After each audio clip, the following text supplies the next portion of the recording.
Bonjour, j'espère que vous allez bien. Aujourd'hui, c'est la 5e vidéo sur les dynamiques de personnages. C'est un format que vous comme moi affectionnez beaucoup et on est de retour pour sa 5e édition. Pour rappel, l'idée derrière ces vidéos, c'est de découvrir ensemble toutes les dynamiques de personnages possibles pour essayer de sortir des clichés, même si on les étudie un petit peu aussi, et du coup utiliser des relations de personnages qui sortent un petit peu de l'ordinaire dans nos histoires afin de les rendre originales. Et ce, peu importe ce que vous écrivez, que ce soit du roman, de l'animation, une bande dessinée, un film, ça convient à plein de formats différents.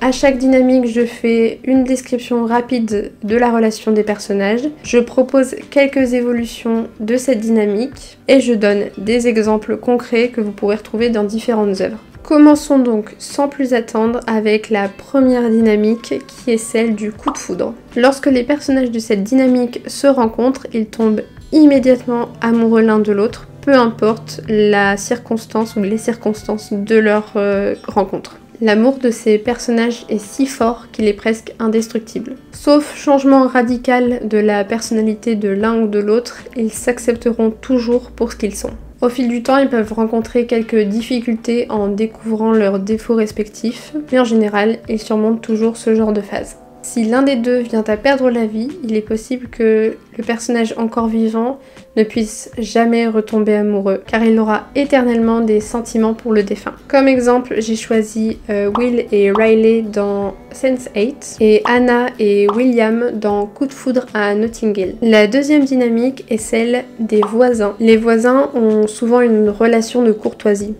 Ils se saluent tous les jours parce qu'ils se croisent, mais ils n'ont pas forcément d'atomes crochus, sauf exception. Ils échangent souvent des ragots sur le quartier et critiquent leurs voisins avant de se critiquer mutuellement avec d'autres voisins. C'est une cour de récré en fait. Les voisins peuvent finir par lier une amitié à force de soirées barbecue et de réunions de crise. Et ils peuvent même tomber amoureux, mais ils peuvent aussi se montrer très intrusifs et peu accueillants et pousser au déménagement. Et parfois ils deviennent malgré eux une famille car leurs enfants se marient. En exemple, j'ai tout le voisinage dans Édouard aux mains d'argent. J'ai aussi la famille Boulet et la famille Lepic dans Fais pas ci, fais pas ça. Troisième dynamique, c'est celle du couple de guerriers.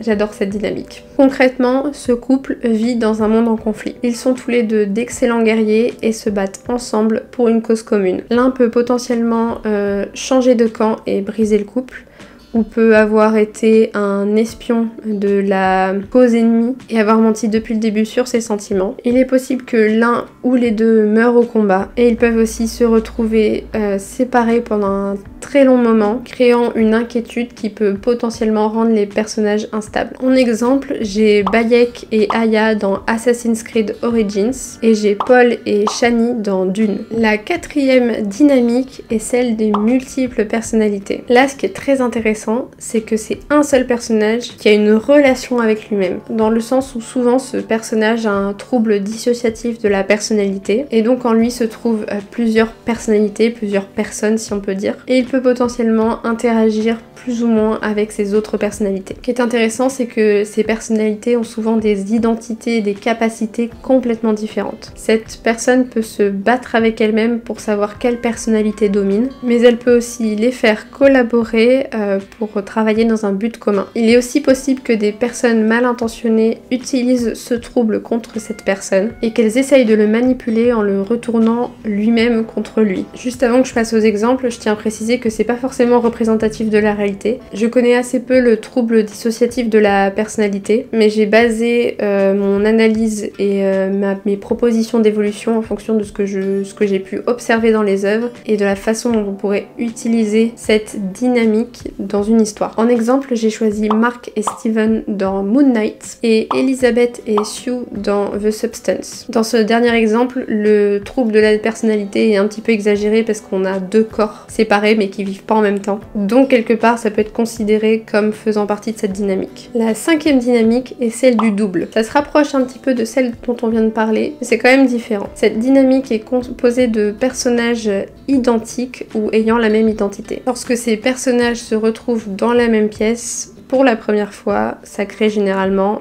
une confusion. Les doubles peuvent se battre pour savoir qui est l'original ou simplement se montrer très curieux l'un envers l'autre et c'est pour eux une façon de vérifier qu'ils sont bien identiques. Et ils peuvent jouer sur la confusion auprès d'autrui pour tromper ou simplement jouer et rire, comme les jumeaux. Comme exemple, j'ai choisi Spider-Man No Way Home avec Peter 1, Peter 2 et Peter 3. La 6e dynamique est celle des parents fatigués. Et non, papa et maman, je sais que vous regardez cette vidéo, vous ne serez pas dans les exemples, même si vous en seriez imparfaits. Ces deux personnages ont un ou plusieurs enfants et il peut être compliqué pour eux de les gérer, tandis que leur vie d'adulte peut leur donner du fil à retordre par-dessus le marché. Ils ont toujours l'air fatigués ou décontenancés. Ces parents peuvent venir à en négliger leurs enfants par fatigue et ainsi donner encore plus de liberté aux enfants qui fatiguent encore plus les parents. Et ils peuvent avoir des disputes fréquentes parce qu'ils sont trop tendus. Ils peuvent parfois réussir à s'échapper et profiter d'un peu de calme et de paix. C'est quelque chose qui peut être très comique. Mais il y a aussi une possibilité pour que même pendant qu'ils essayent de se reposer, leurs enfants les dérangent toutes les 5 minutes au téléphone. Comme exemple, j'ai choisi Charlie Jones et Mel Jones dans Coraline et Claude Verneuil et Marie Verneuil dans Qu'est-ce qu'on a fait au bon Dieu. 7e dynamique, c'est celle des lovers to enemies.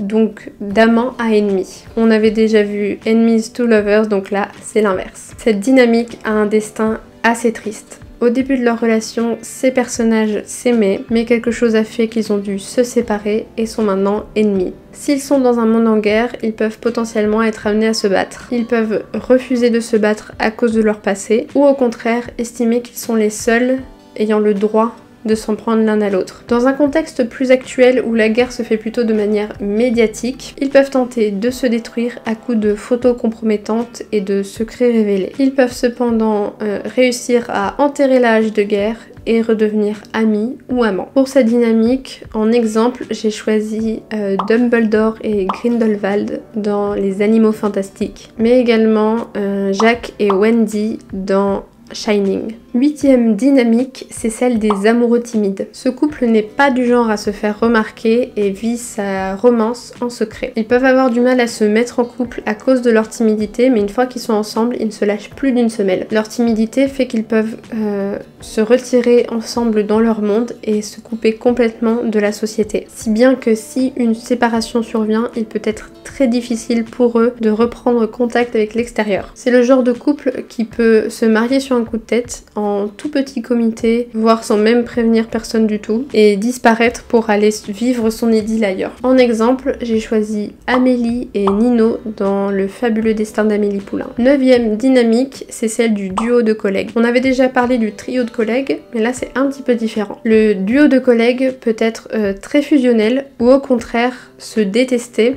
Et dans ce cas, ça peut créer des tensions au travail. Et ils se fréquentent majoritairement dans le cadre professionnel. Ces deux collègues peuvent tout faire pour se mener la vie dure et se faire de la concurrence. Ou au contraire, constamment se hisser vers le haut afin de gravir les échelons ensemble. Dans des moments de doute, ils peuvent également se confier l'un à l'autre sur leur vie personnelle et ainsi développer une amitié. En exemple, j'ai choisi Dwight et Jim dans The Office et Philippe et Antoine dans Bienvenue chez les Ch'tis. Et enfin, en 10e dynamique, on a fiction vs réalité. Dans cette dynamique, l'un des personnages est considéré comme réel, vivant dans notre monde, et l'autre personnage sort d'une œuvre de fiction. Le personnage de fiction peut être très différent d'un humain classique et avoir des pouvoirs ou encore un physique disproportionné qui gêne son intégration dans notre monde. Les deux personnages peuvent se bagarrer sans arrêt parce qu'ils sont très différents. Le personnage réel peut se sentir